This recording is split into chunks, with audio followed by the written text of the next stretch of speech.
I just can't seem to shut the hell up about Sonic, can I? Anyway, Sonic games usually have some pretty good bosses, so I figured I'd count down my top 10 favorites. I, don't know how to segue into the list, so let's just start.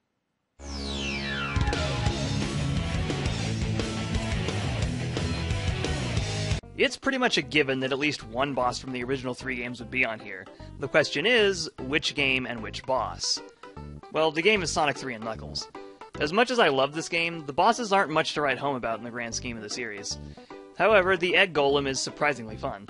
As much as I hate the zone this boss resides in, I just never get sick of fighting it. It's a pretty simple boss, you've just got to hit him once to reveal Robotnik, and hit him a second time to actually damage him, rinse and repeat. But there's something about this boss that I really love. Maybe it's the design, or maybe it's because you can beat him before the boss music even starts if you're Hyper or Supersonic. Whatever it is, this is usually the boss that comes to my mind first when I think about Sonic 3's bosses.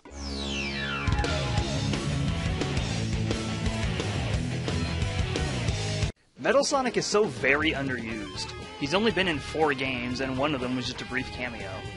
His other 3 appearances, however, have resulted in some pretty damn good boss fights. I'm only going to be looking at one of them, though. His boss battle in Sonic CD.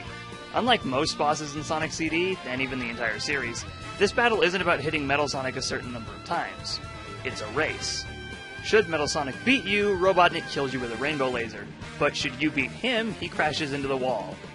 How anticlimactic.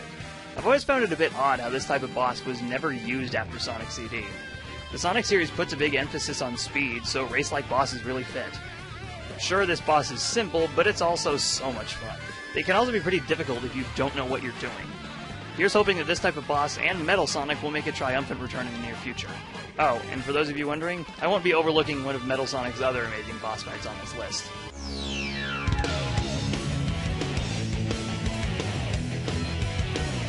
Sonic Adventure has a lot of battles with Chaos, and I do mean a lot. Sonic fights Chaos 0, Knuckles fights Chaos 2, Sonic, Tails, and Knuckles fight Chaos 4, and Sonic, Knuckles, and Big fight Chaos 6. That's 8 battles, none of them very good. But there is a 9th. Perfect Chaos. Perfect Chaos is the final boss of Sonic Adventure, and easily my favorite boss in the game. For one, you only fight him once throughout the entire game, so you don't get tired of it like you would the others. Plus, the music here is awesome. Open Your Heart is commonly regarded as one of the best Sonic songs, and it's pretty obvious why. While I personally preferred the Crush 40 vs. Bentley Jones remix, the original is still really good. While the Perfect Chaos fight is pretty simple, I always go back to play this boss because of how fun and sometimes challenging it is. The only problem I really have with this fight is that in the second phase, Open Your Heart stops playing and is replaced by this generic disaster track. Wouldn't it make way more sense to have the generic disaster track play in the first phase and Open Your Heart in the second? Or just play Open Your Heart in both phases? Well, at least the generic disaster track doesn't play throughout the entire fight.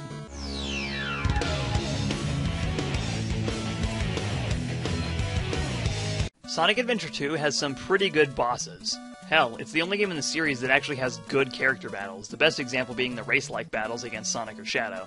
But those bosses didn't make it on the list. Without a doubt, my favorite boss in Sonic Adventure 2 is the Final Hazard, and it's not just because Live and Learn plays during the fight. Whenever I hear someone talk about this fight, I hear nothing but bad things. People say that the homing attack is finicky in this fight, and it is. If you just tap the button anyway, but that's not what you're supposed to do. You have to hold the button.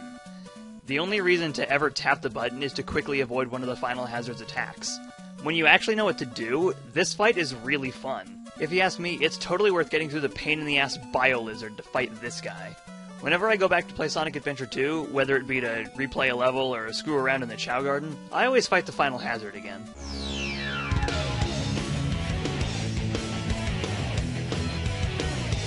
If you couldn't tell by now, I don't always agree with the general opinion on some games.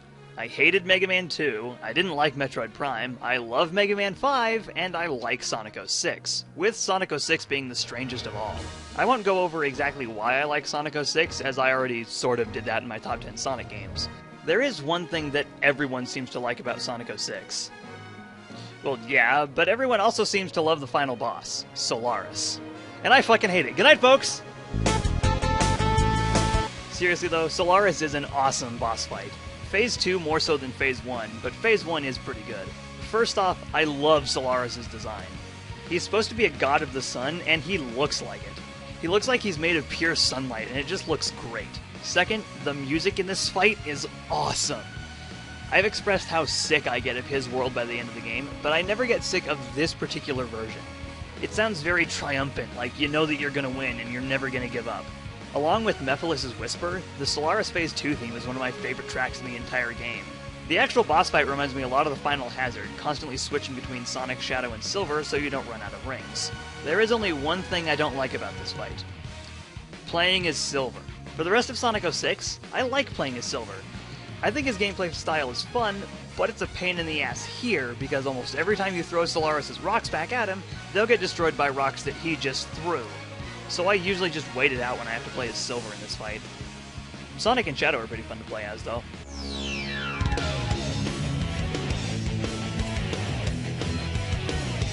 I've said before what I think about Sonic Heroes, and very briefly, its final boss. The Metal Overlord is by far my favorite boss in Sonic Heroes, and one of my favorite final bosses in the entire series. The fight takes place in the air, with Metal Sonic throwing everything at you to defeat you. He fires crystals at you which can be destroyed with the useless up until this point, Rocket Excel. If he throws one of Eggman's fucking ships at you, Knuckles can break it. I couldn't tell you why specifically I like this boss so much, there's just something about it. Metal Sonic's transformation before it lasts for a damn eternity though.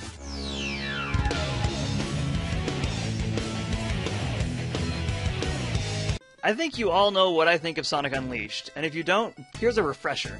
I hate Sonic Unleashed so much.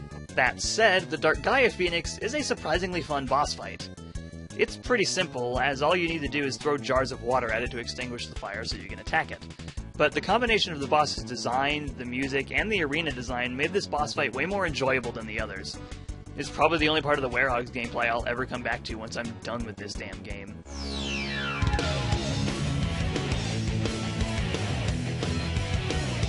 Hey look, another final boss. Sonic Colors is Sonic Unleashed done right in every single way.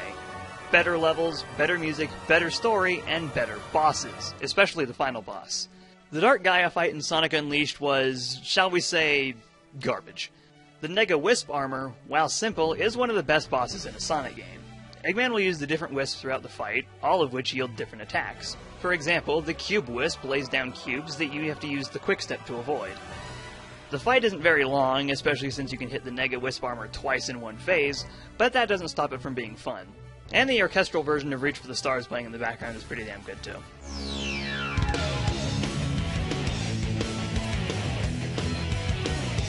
Sonic Rush Adventure's bosses are pretty much all related to ghosts. The Ghost Rex, the Ghost Titan, etc. But my favorite boss in the game actually goes away from the ghost theme, and is instead a wizard. The Egg Wizard has mainly fire-based attacks, most of which can be deflected by Sonic and Blaze to damage the Egg Wizard. While the Egg Wizard battle isn't all that difficult, it's pretty fun, and the music has a very cool end-of-the-world sound to it.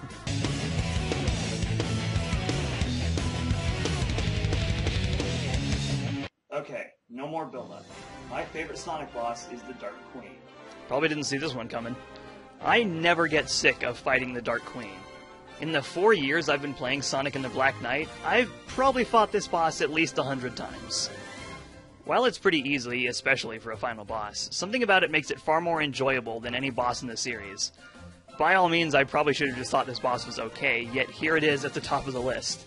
Honestly, even though this fight is at the top of the list, I don't have much to say about it. It's a really good fight, and I don't know why. So those are my top 10 Sonic bosses. With so many games in the franchise, and by extension so many bosses, people are bound to disagree. So feel free to call me an idiot in the comments if I didn't put a boss on here that you liked. Why do I never know how to end these Sonic lists? Roll the clip! Christ! I was frozen today!